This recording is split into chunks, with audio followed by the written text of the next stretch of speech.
So hello everyone, कैसे हो आप लोग। आई होप आप लोग अच्छे होंगे और मस्त होंगे। ठीक है, तो आज का जो क्लासेस है मैराथन क्लासेस है, जो कि हम टोटली जो सिलेक्टिव क्वेश्चन हिंदी का लगभग हम 50 क्वेश्चन को इस वीडियो में कवर करने वाले हैं। तो चैनल पे जितने भी नए लोग जो है देखते हो, प्लीज़ जो है आप लोग सब्सक्राइब और शेयर कर दिया कीजिए, क्योंकि आप लोगों के लिए इतना मेहनत करना पड़ता है। ठीक है दोस्तों, चलिए वीडियो को शुरू करते हैं बिना लेट किए। आज का जो है पहला प्रश्न हमारे पास है हिंदी का।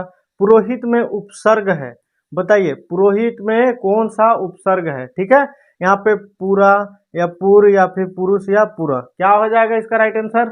आप लोगों का ग्रामर जो है स्ट्रांग होना चाहिए। ठीक है दोस्तों, तो इसका जो है राइट आंसर हो जाएगा ऑप्शन नंबर डी। क्लियर है, यानी कि पूरा। ठीक है, यहाँ पे क्या पूछ रहा है, उपसर्ग।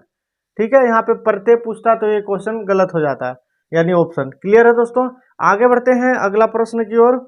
अब देखिए यहाँ पे औन्नत शब्द में प्रयुक्त उपसर्ग है, बताइए कौन सा है प्रयुक्त उपसर्ग दोस्तों। तो देखिए यहाँ पे नत है, अवन है, औ है या फिर अ।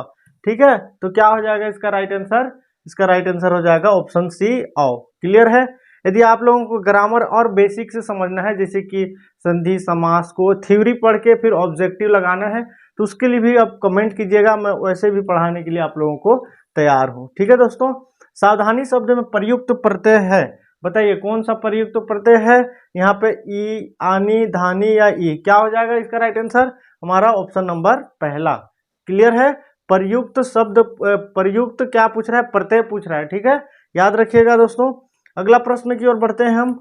अगला प्रश्न देखिए, इनमें से कौन सा भाववाचक संज्ञा है, बताइए। भाववाचक संज्ञा सबसे पहले आपको पता होना है जहां से भाव व्यक्त होता है। ठीक है, क्या हो जाएगा इसमें से, बताइए श्याम, पानी या नदी या बचपन, क्या हो जाएगा ऑप्शन सी, बचपन। क्लियर है, आगे बढ़ते हैं दोस्तों अगला प्रश्न की ओर। देखिए शिव का विशेषण क्या है, बताइए शिव का विशेषण क्या है दोस्तों। तो शिव का विशेषण होता है ऑप्शन सी, शैव। ठीक है, याद रखिएगा, इंपॉर्टेंट प्रश्न है, जितने भी हम सिलेक्टिव क्वेश्चन जो है आप लोगों को बता रहे हैं। आगे बढ़ते हैं, भूतकाल के कितने भेद होते हैं, मोस्ट इंपॉर्टेंट प्रश्न। ठीक है, यहाँ पे इजी समझ के जो है काट देते हो, लेकिन आपका ही कट जाता है। ठीक है दोस्तों, नंबर तो देखिए ऑप्शन कुछ इस प्रकार है, 3 होता है, 5 होता है, 6 होता है, 7 होता है। कितने भेद होते हैं, तो हमारा 6 भेद होते हैं। क्लियर है, आगे बढ़ते हैं अगला प्रश्न की ओर। देखिए इनमें से अपादान कारक की विभक्ति क्या है, बताइए क्या है अपादान कारक की विभक्ति। तो देखिए यहाँ पे ने, के लिए, से, को, क्या हो जाएगा इसका राइट आंसर। इसका राइट आंसर हो जाएगा दोस्तों हमारा कौन सा, ऑप्शन नंबर सी, से। ठीक है, आगे बढ़ते हैं अगला प्रश्न। देखिए यहाँ पे यथार्थ में कौन सी संधि है, बताइए, काफी इंपॉर्टेंट है। आप लोगों के यदि ग्रामर और अच्छे से पढ़ना है, मैं बार बार बोल रहा हूँ, तो आप लोग कमेंट किया कीजिए। ठीक है दोस्तों, तो इसका जो है राइट आंसर हो जाएगा ऑप्शन नंबर पहला, दीर्घ स्वर संधि। क्लियर है, आगे बढ़ते हैं अगला प्रश्न की ओर। देखिए निम्नलिखित में से तत्सम शब्द का चयन कीजिए, बताइए इनमें से कौन सा है तत्सम शब्द। वर्षा, आंसू, हाथी, जो है बारात, क्या हो जाएगा इसका राइट आंसर, तो वर्षा। ठीक है, तत्सम शब्द है। ठीक है, यहाँ पे तद्भव पूछता तो गलत हो जाएगा। आगे बढ़ते हैं, देखिए मैत्वाक्य में कौन सी संधि है, बताइए कौन सी संधि है दोस्तों। गुण, वृद्धि, दीर्घ, इनमें से कोई नहीं, क्या हो जाएगा इसका राइट आंसर। तो इसका राइट आंसर हो जाएगा वृद्धि स्वर संधि। क्लियर है दोस्तों, आगे बढ़ते हैं अगला प्रश्न की ओर। हिंदी किस भाषा परिवार की भाषा है, बताइए, मोस्ट इंपॉर्टेंट प्रश्न है दोस्तों। किस, यहाँ पे क्या हो जाएगा इसका राइट आंसर, द्रविड़, चीनी, तिब्बती या भारोपीय या ऑस्ट्रिक, क्या हो जाएगा, तो हमारा भारोपीय। ठीक है, समझते हुए चलिएगा, आगे बढ़ते हैं अगला प्रश्न। देखिए यहाँ पे है, हिंदी भाषा का जन्म हुआ है, बताइए लौकिक संस्कृति से, वैदिक संस्कृति, पाली प्रकृति या जो अपभ्रंश, क्या हो जाएगा, तो अपभ्रंश से। क्लियर है, option D is right answer. याद रखिएगा, सबसे इंपॉर्टेंट प्रश्न है, क्योंकि जितने भी क्वेश्चन मैं अभी बता रहा हूँ 50 क्वेश्चन, सारा का सारा मोस्ट इंपॉर्टेंट है और सिलेक्टिव क्वेश्चन है। ठीक है, अब देखिए शुद्ध वर्तनी का चयन कीजिए, बताइए यहाँ पे कृपा, कृपा, कृपा या कृपा, ऐसे प्रश्न भी पूछे जाते हैं।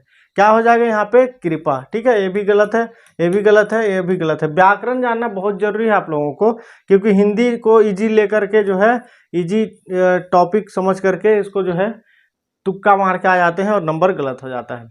जाके पाँव न फटे विवाई सो क्या जाने पीर पराई की अर्थ है, बताइए आपको जो है मुहावरा लोकोक्तियाँ भी पढ़ना पड़ेगा। क्लियर है दोस्तों, सबको जो है टॉपिक बाय टॉपिक आप लोगों को प्रिपरेशन कराऊंगा और आप लोग जो है कमेंट करते रहिए कि सर ये पढ़ना है ये पढ़ना है, आपका डिमांड के अकॉर्डिंग क्लासेस चलेगी। ठीक है, अब देखिए जिसके ऊपर बीतती है वही जानता है, दूसरे के कष्ट को अनुभव करता है, कठोर होना दयालु होना। क्या हो जाएगा इसका राइट आंसर?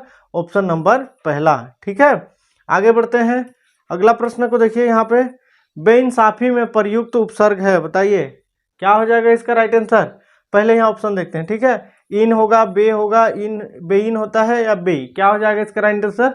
तो प्रयुक्त उपसर्ग पूछा है, उपसर्ग। ठीक है, यानी कि ऑप्शन बी हो जाएगा। ठीक है, आगे बढ़ते हैं अगला प्रश्न की ओर। देखिए बहाव शब्द में प्रयुक्त प्रत्यय कौन सा है, बताइए बहाव शब्द में प्रयुक्त प्रत्यय कौन सा है? बह, आवा, आओ या हाव, क्या हो जाएगा इसका राइट आंसर?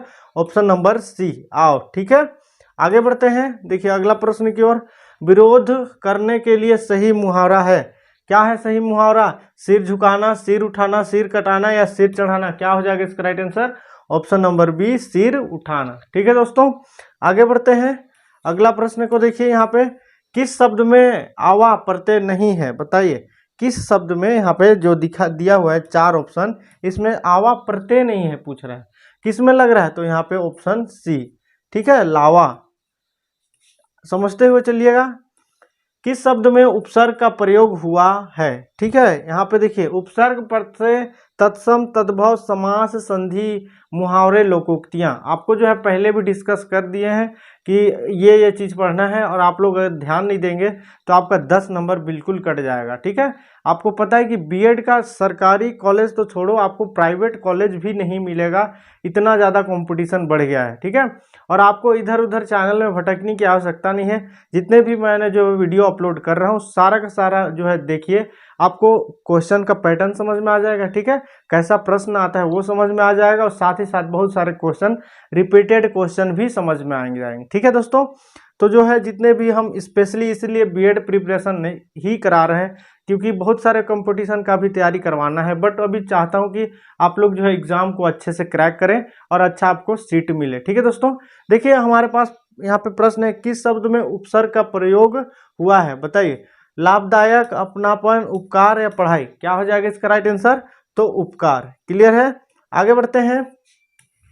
निम्न में से किस शब्द में प्रत्यय का प्रयोग हुआ है, बताइए? विकल, धनिक, पुलक, आलक, क्या हो जाएगा इसका राइट आंसर? धनिक। ठीक है, option B is correct answer.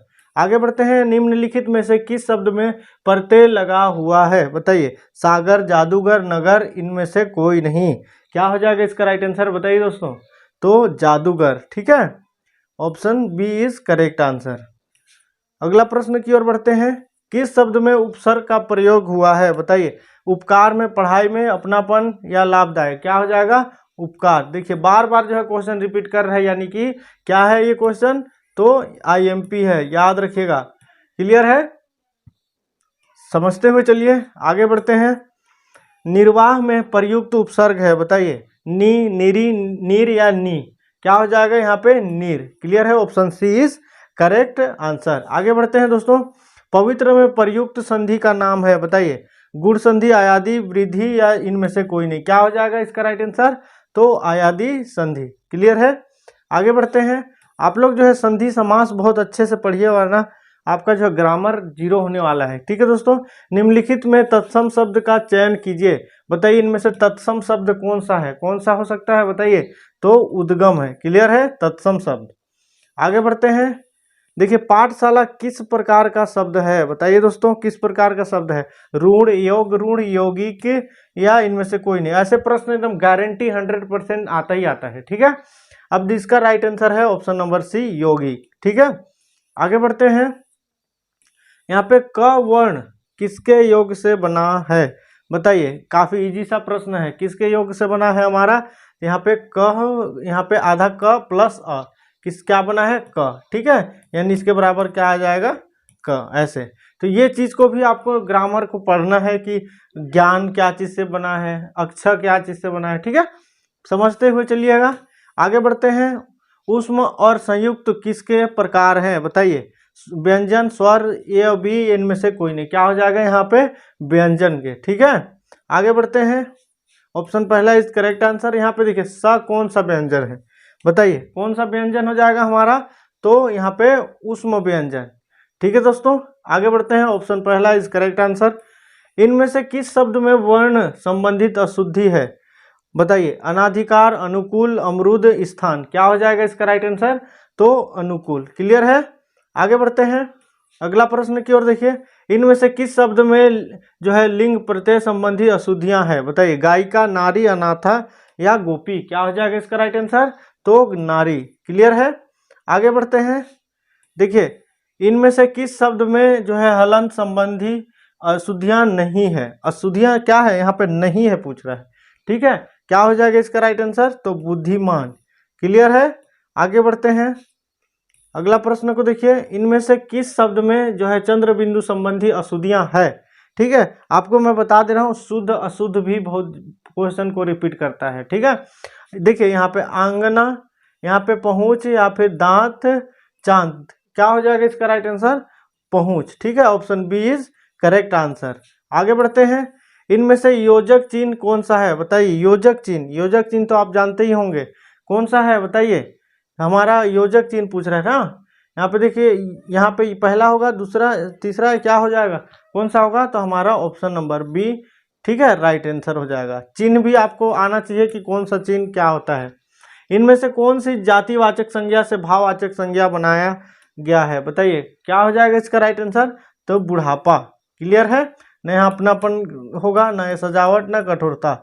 Clear है दोस्तों, आगे बढ़ते हैं अगला प्रश्न की ओर। देखिए इनमें से कौन सी शब्द जो है समूहवाचक संज्ञा है, कौन सी शब्द हो जाएगा यहाँ पे, तो ऑप्शन नंबर पहला सभा। क्लियर है, आगे बढ़ते हैं।